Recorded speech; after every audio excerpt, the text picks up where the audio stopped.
Hi everyone, welcome back to Vid Mom Sews. I'm really excited. We have some news at our house. Do you think you can guess what it is?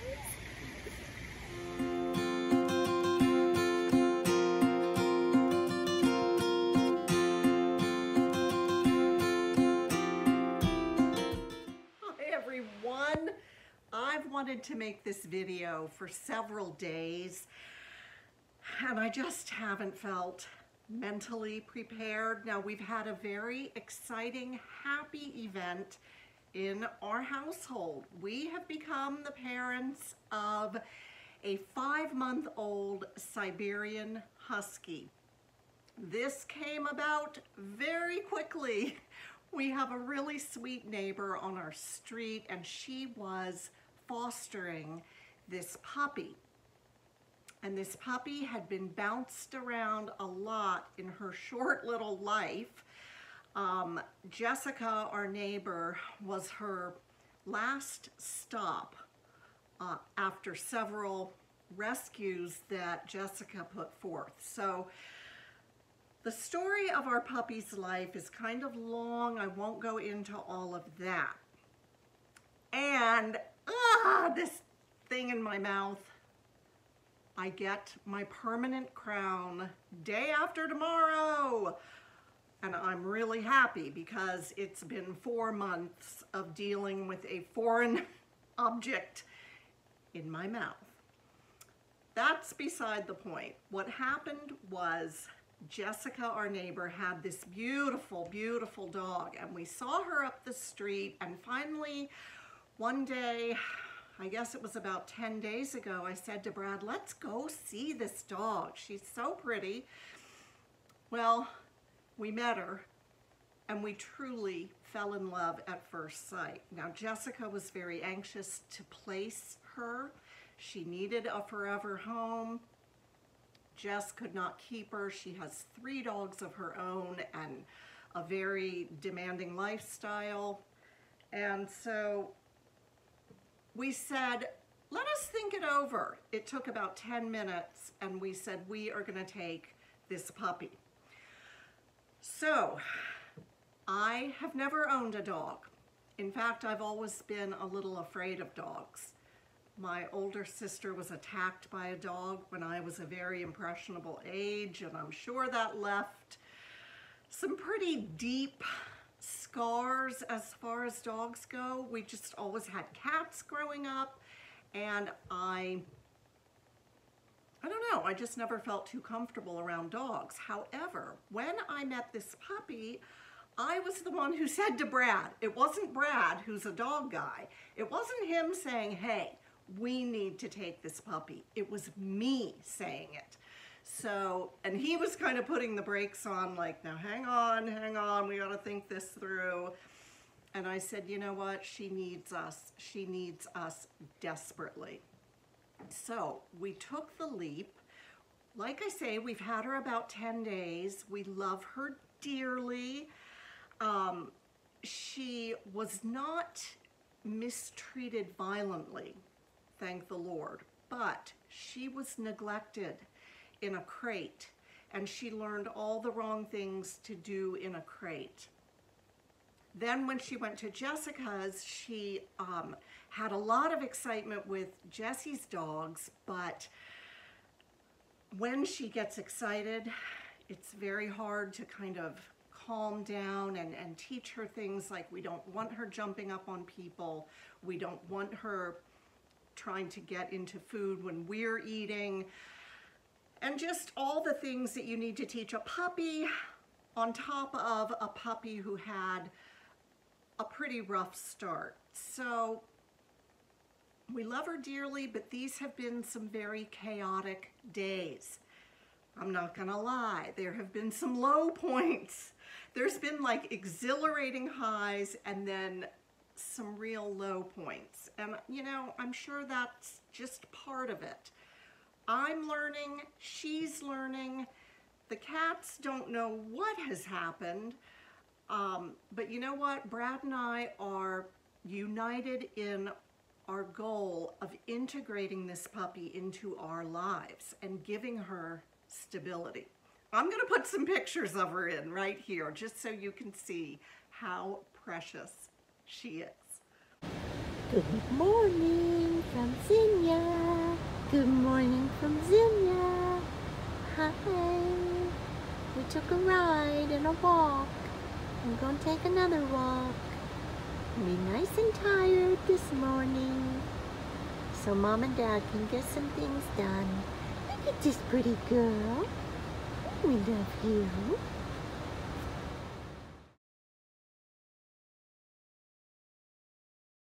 So she had a different name when we got her, and we decided to change her name right off the bat to make a clean break with her past.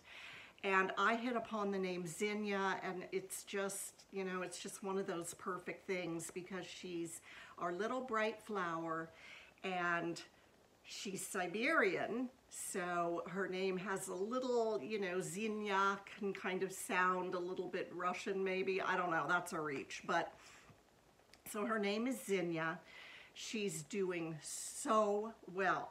I love working with her, training her. She has learned sit, she has learned stay, she has learned paw, she's learning wait, and then jumping up on people, and you know, we've got a long way to go, but suffice to say, we're in it for the long haul. I did read that something like 80% of Huskies who are dropped off at the shelter are under 2 years of age. And that is because people think, oh, a puppy, how sweet. And then the reality is these are very high energy dogs. They have to have exercise, they have to have stimulation, and they love their owners. Zinnia's a female, of course, and so she has a very nurturing side. She wants to make sure that we're all present and accounted for, and she wants to be with us. So this is not the type of dog you just sort of let out in the yard and, you know, go check on her a couple hours later. At this point, we're not even really letting her out of our sight.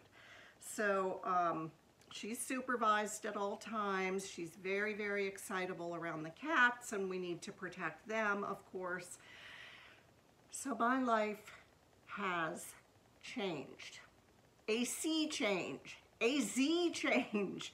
And I'm sorry to say it, but sewing has literally it's just not even on my radar. And so that's why I wanted to come on and tell you this, tell you that we really didn't see this coming, but we knew when we met this precious puppy that she needed us and she needed a home. And so we have pretty much rearranged every single aspect of our lives.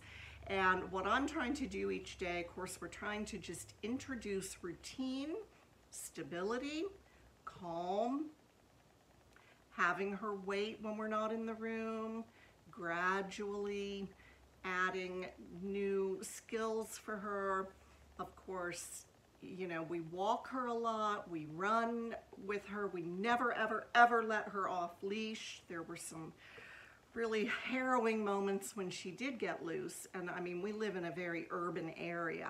Huskies love to roam, they love to run, and they don't really come when you call them. So it's imperative that she is on leash at all times. The 2 times that she got off the leash, I had about 12 heart attacks, but she didn't run away. We got her back safe and sound. This happened to me in the woods. She saw a squirrel. Now they have a very high prey instinct, and they love to give chase after birds, squirrels. Oh my gosh, she loves beetles. You know, the little buzzing around beetles. She'll catch those. And anyway, she saw a squirrel when we were up in the woods and just bolted. I wasn't prepared. I tripped over a root and I just went flying. And that was one of the times she got off leash. And so I'm just like splayed out on the ground, and I'm saying to Brad, go get her, don't worry about me. And she waited and we got her. So I know that I will get back to sewing, and I did want to add too, this is only the second episode in my 5 years of sewing videos that I have talked about something other than sewing. The only other time was when my kitty Zig was really, really sick, and I came on and told everyone about that. So after this, we're going back to sewing content. Yes, I will be back. I don't know when though. Brad and I have decided to take the entire month of July to just really focus in. He's not bike riding. We're not going anywhere. We're not going out to eat. I'm cooking all our meals here. And we're just, it's Operation Zinnia to make her feel welcomed and to just give her the best start that we can. We have a brand new crate. We are going to crate train her, but she has a bit of a traumatic past association with crates. So we're taking that very, very slowly. It's in the living room. The gate is open. It's got beautiful, her toys and a nice little bed in there for her. And last night she slept in it for 1 hour. We don't even close the door yet. So we just want to do things right. It's our highest desire. We have been working with a trainer, and we are probably going to put her in puppy kindergarten. But for now and this month, it's just quietly integrating. We have crazy days. The emotions go up, they go down, but the one constant is that we truly love this puppy. So that's really all I had to say to you. I'm not around. Watch some of my old videos if you'd like, but just know that I'll be back, and I have a lot of hope for this sweet, sweet animal to become a really treasured part of our family. That's the goal. Like I say, we're new at this. She's new at this. It's all different, but we see progress every single day. So, thanks for watching. I hope you're sewing. I look wistfully over there at my studio and I think, yes, I will be back, just not right now. So, I love you all, and I hope everyone's doing great. I'll talk to you soon. Bye.